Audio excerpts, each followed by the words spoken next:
Greetings, sisters and brothers, comrades, patrons. Welcome to African History Club. I'm your host, Milton Alimadi. This is episode number 37. And today I'm going to be focusing on my new book, Manufacturing Hate, How Africa Was Demonized in Western Media. Episode number 36, we took a diversion and I discussed how the IMF has become the international enforcer of neocolonialism around the world with a focus on Africa. Previous to that podcast, I did start discussing my book, and that was episode number 35. And we went through the preface and the introduction of the book.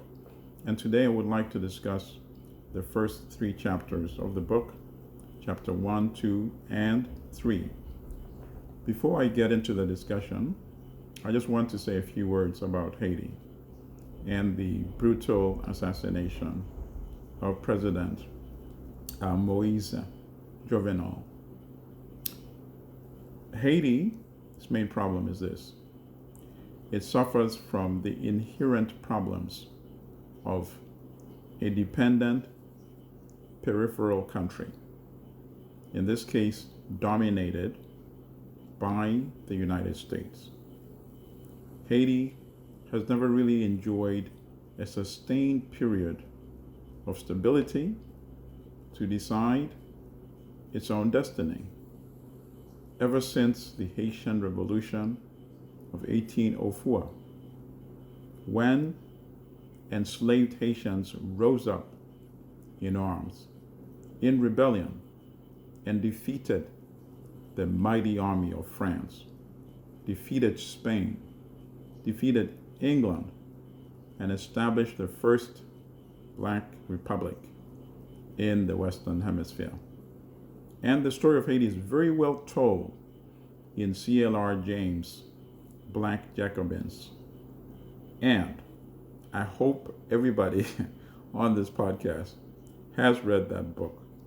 That is a classic. Everybody needs to read that book.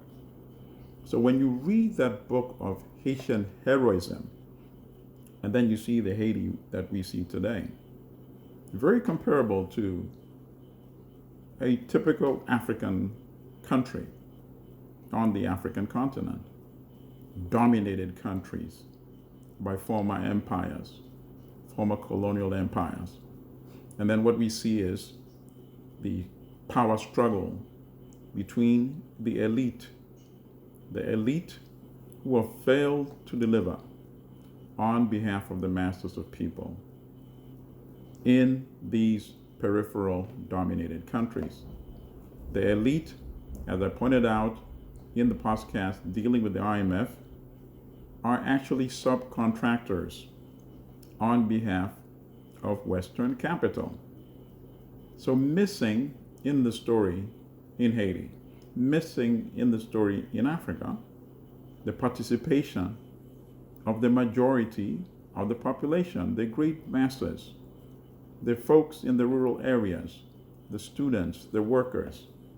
We have elite regimes in these dominated countries. And if you recall in a previous podcast, I discussed a very interesting piece, a lecture by Walter Rodney, Crises in the Periphery, Africa and the Caribbean. And that's on YouTube. I highly recommend it again because that lecture really presents the obstacle that the elite represents in Africa and in the Caribbean to the masses of African peoples realizing their destiny and really creating the sort of system, socioeconomic conditions that deliver economically, socially, politically for the great majority of African peoples, whether in the dominated African countries or the dominated countries such as Haiti, which, as far as I'm concerned, is also an African country just located in the Western Hemisphere. All right, so that's my comment on the situation in Haiti. Let me now go back to the book, Manufacturing Hate, and this is how the cover looks. I displayed it in a previous podcast.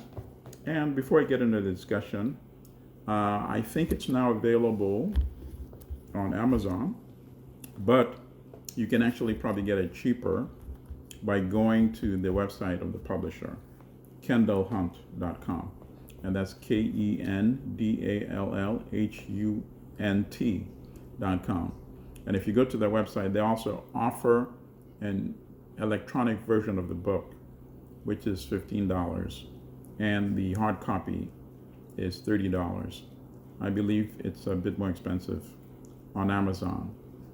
Although it's the convenience of Amazon, most people like ordering from Amazon. So I think that option is also available. And let me just make one more plug. If you know of a decent bookstore, a bookstore that you favor in your own community, you might want to let them know about the book as well. In that case, if they wanted to order in bulk, they get, I think, bookstore discounts. I think you get discount for orders, any orders more than 10 copies. And in that case, they can actually contact the salesperson who represents this particular book at the publisher. And her name, I gave it out in a previous podcast as well, is Sue Saad. So Sue, and the last name is Saad, which is SAAD. And her email is SSAAD@kendallhunt.com. And once again, Kendall Hunt is KENDALLHUNT, and then .com. And just in case, her phone number is 732-985-2244. All right, so thank you, patrons, supporters, sisters and brothers and friends. So in the episode number 35, I discussed the reason why I wrote this book, the history behind it, the backstory, the story behind the story. So I won't repeat that obviously today. I discussed the challenges I face in just publishing the original paper, research paper that I did when I was at the Graduate School of Journalism at Columbia. And then I discussed how I came to the decision to publish it as a book, initially self-published under a different title, The Hearts of Darkness, How White Writers Created the Racist Image of Africa.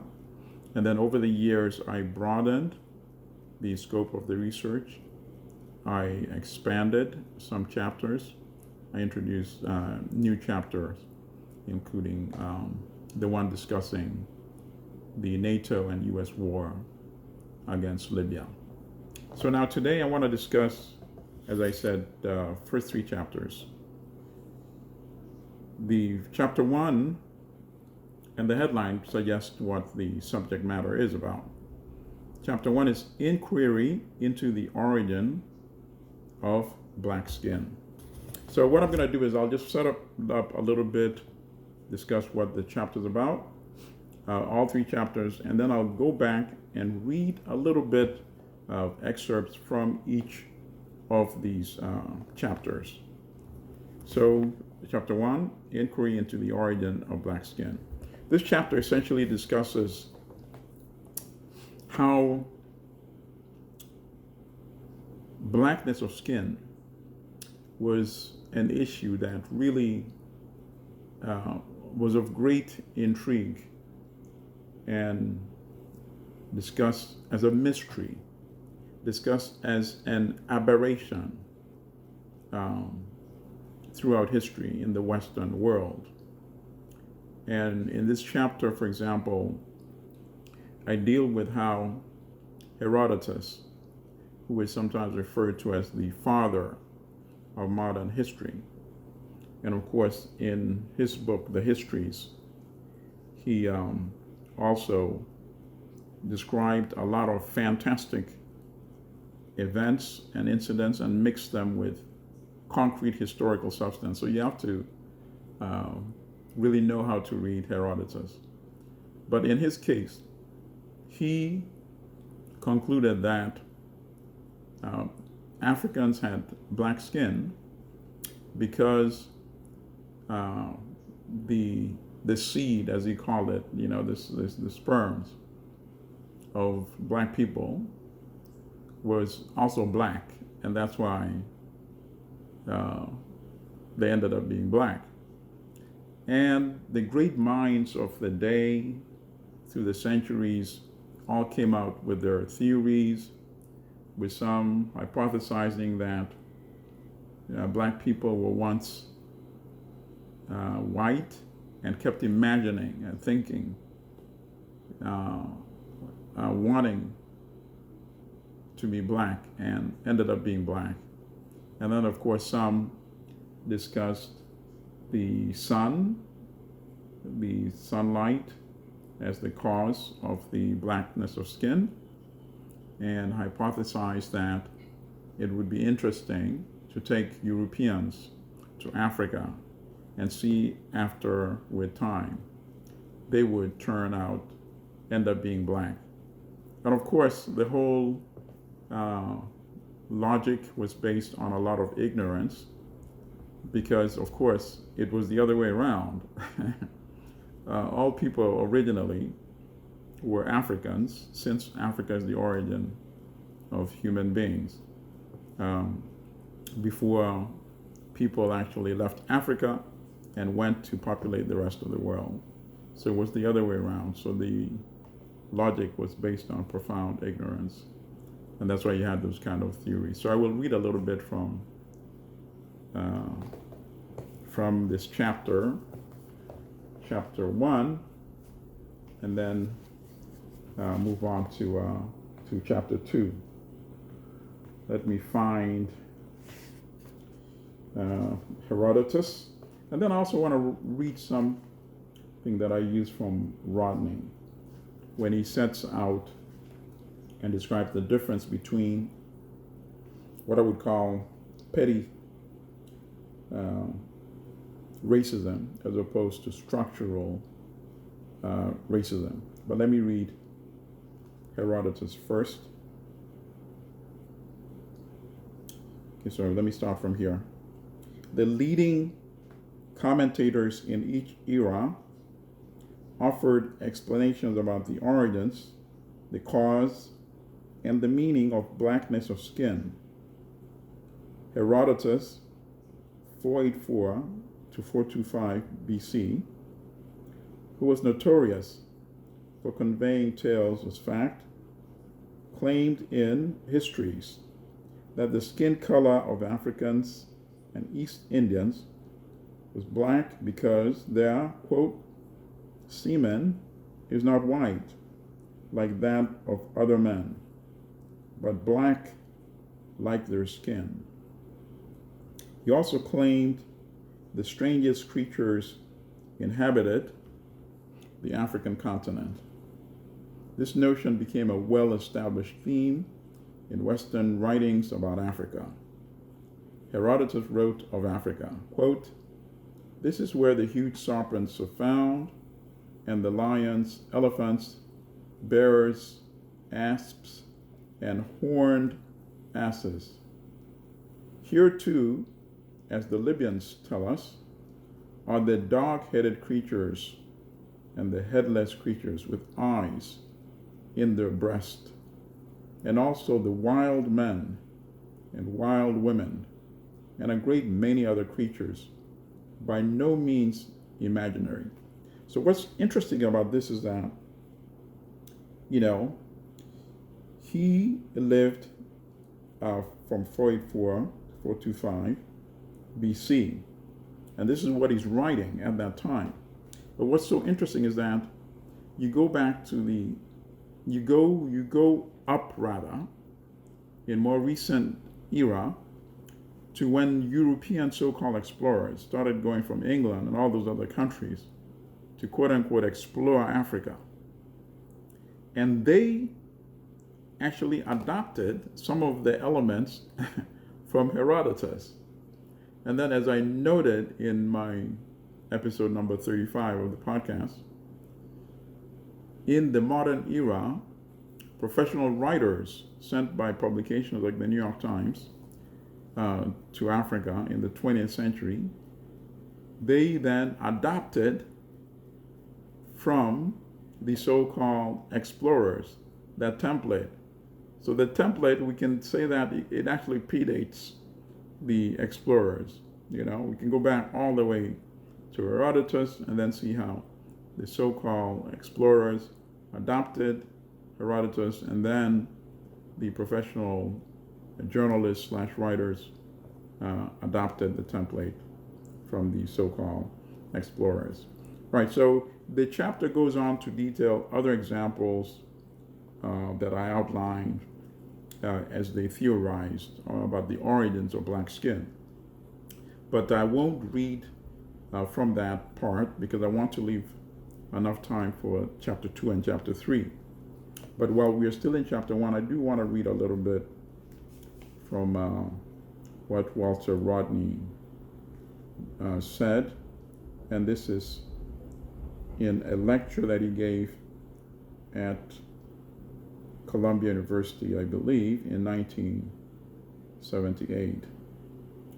Walter Rodney, the Guyanese historian and author of the classic book, How Europe Underdeveloped Africa, has argued that while racism can be traced to an earlier era, it was when the capitalist mode of production emerged, along with the advent of production on plantations in the 17th century, that racism became institutionalized as a factor of the production system. This meant that a racist ideology had to be developed to justify and rationalize the subjugation of Africans and people of African descent. It was at this stage, Rodney argued, in a 1978 lecture at the invitation of students at Columbia University that, quote, racism ceased to be merely an act of personal quirk, a personal aberration, and became instead a rationalization for a whole system of production. And this is why there is a qualitative difference between racism as understood in the New World as it developed, particularly between the 17th and the 18th century, and any other acts of individual prejudice which can be historically illustrated as having occurred prior to that date, end quote.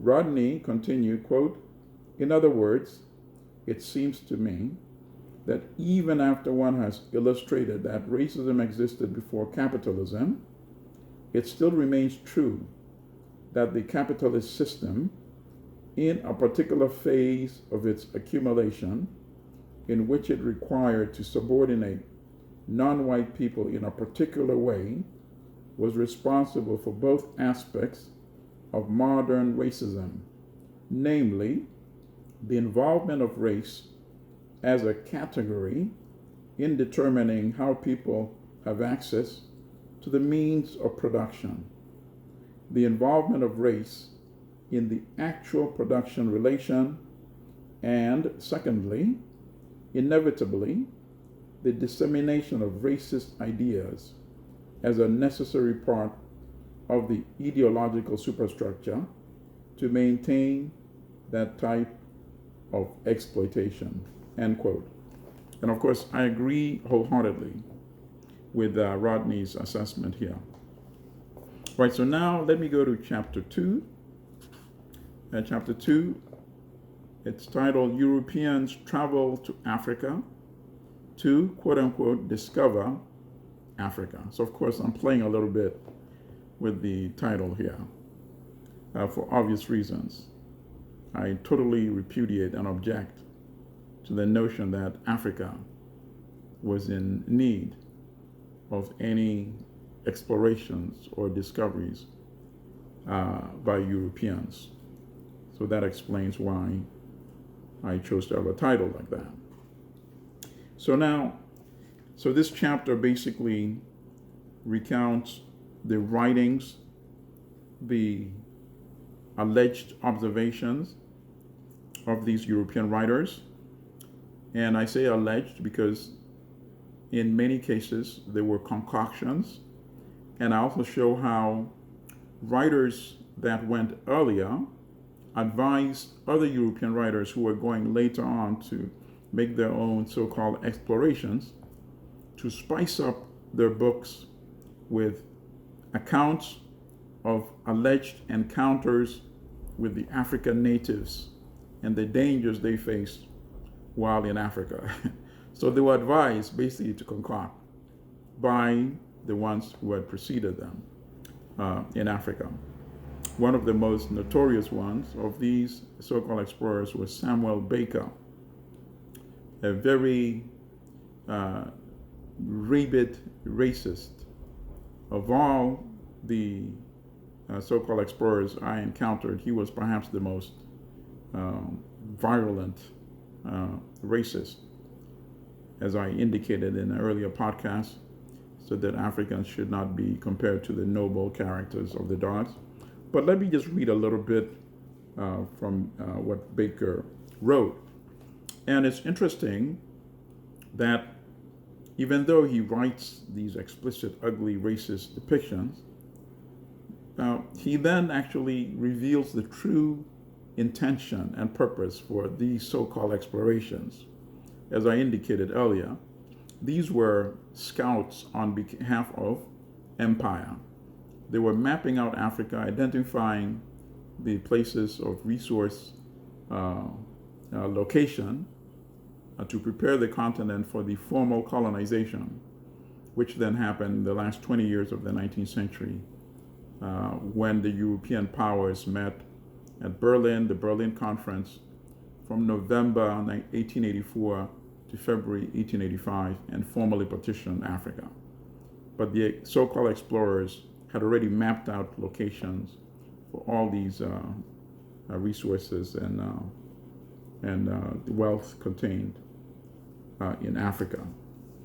But I want to read a little bit so you can get a taste of the tone that Baker used in his book.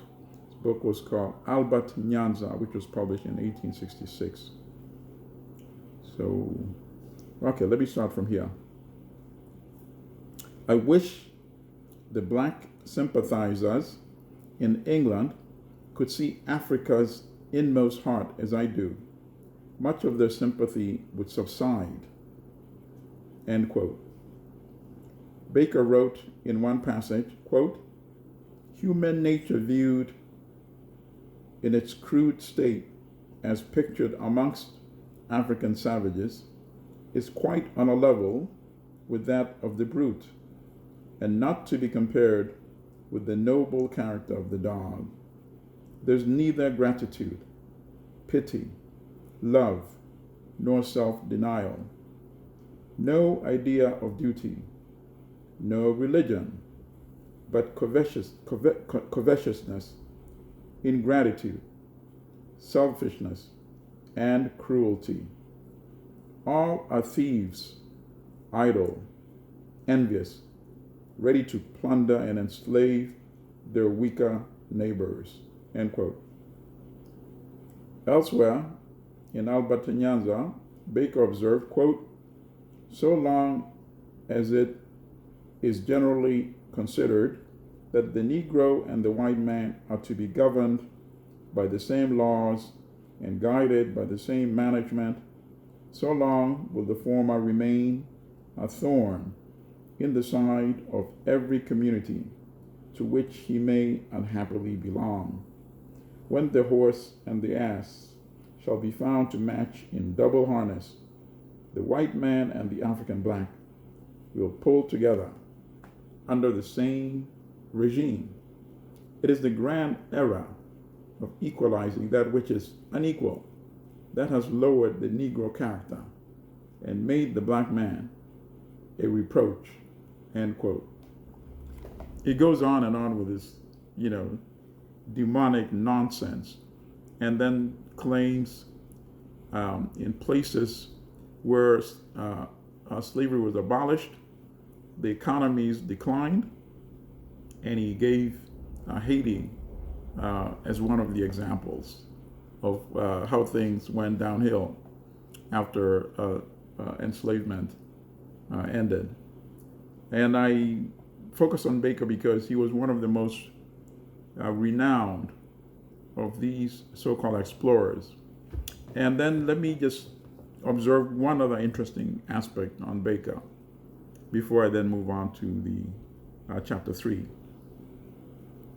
It tells you a lot about the education system in African countries, including in Uganda, where Baker made a lot of these observations that I read from. In Uganda today, there is a school, a secondary school, named after Baker. It's called Sir Samuel Baker Secondary School. And a few years ago, I was appalled when students at the school and the alums were doing like a global fundraising campaign. And they actually did end up raising a lot of money to build a statue to honor this demonic racist Baker. It suggests to me that Baker's views toward Africans is not well known or widely taught in Africa, specifically, certainly not in Uganda. And then on the other hand, it also suggests something else, which is a problem that I'm going to be discussing later on because I have a chapter that focuses on that. The flip side of white supremacy is also internalized black inferiority complexes. So that it's possible that there are actually people in the know about Baker's perverted racist views toward Africans that are in the know, but are actually willing to accommodate that and not be bothered by it and still honor him with the name of a school and actually spend money to raise funds to build a statue to honor this demonic racist instead of using those funds to provide scholarships for young Ugandans to go to college. So that's my observation on Baker. So now let me go to chapter 3. A European traveler meets a savage intellectual. This chapter again is still dealing with Baker. And I like this particular aspect because rarely do you find accounts of these so-called explorers writing about their interactions with Africans. But Baker actually did in Albert Nyanza, and that's why his writing is really very valuable in revealing more than he thought he was revealing about himself.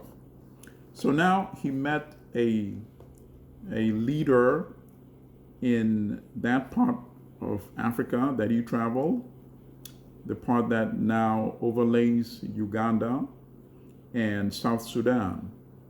And he meets a leader called Komoro. And the location of that encounter is now in what is now South Sudan. Of course, all those maps, all those lines were drawn at the Berlin Conference, basically. You know, you could say there was sort of there was actually just an African continent, and which obviously suggests the possibility of one day having the United States of Africa. But let me deal with this encounter first between Baker and Komoro. And they had a long exchange with interaction, conversation with interpreters.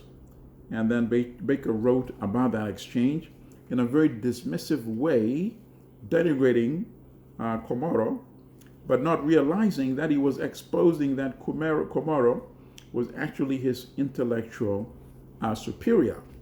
And he's asking Komoro about their tradition of when somebody dies, of taking them, in the forest And but let me read. Let me read from the encounter without having to describe it, and then you be the judge of who here was backward, Baker or Komoro. The two men spoke about politics, religion, and philosophy with the assistance of two interpreters. Although Baker wrote about the conversation disparagingly in Albert Nyanza, he shows readers today that Komoro, who had never been exposed to any formal education, was far more intelligent than his visitor.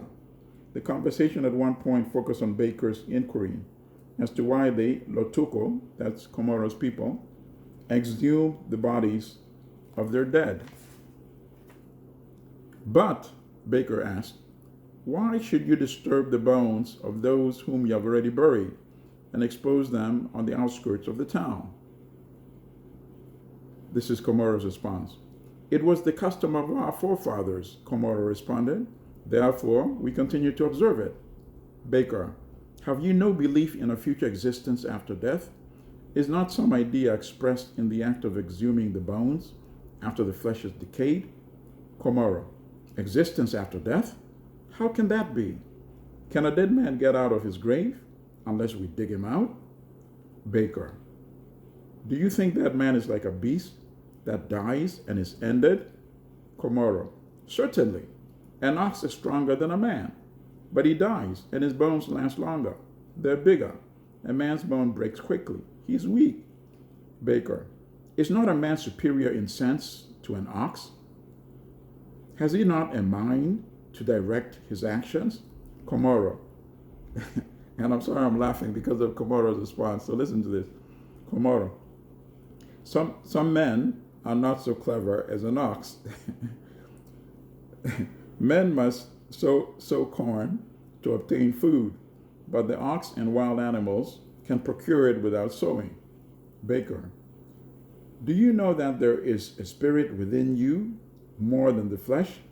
Do you not dream and wander in thought to distant places in your sleep? Nevertheless, your body rests in one spot. How do you account for this? Komoro, laughing. Well, how do you account for it? It is a thing I cannot understand. It occurs to me every night. Baker, the mind is independent of the body. The actual body can be fettered, but the mind is uncontrollable.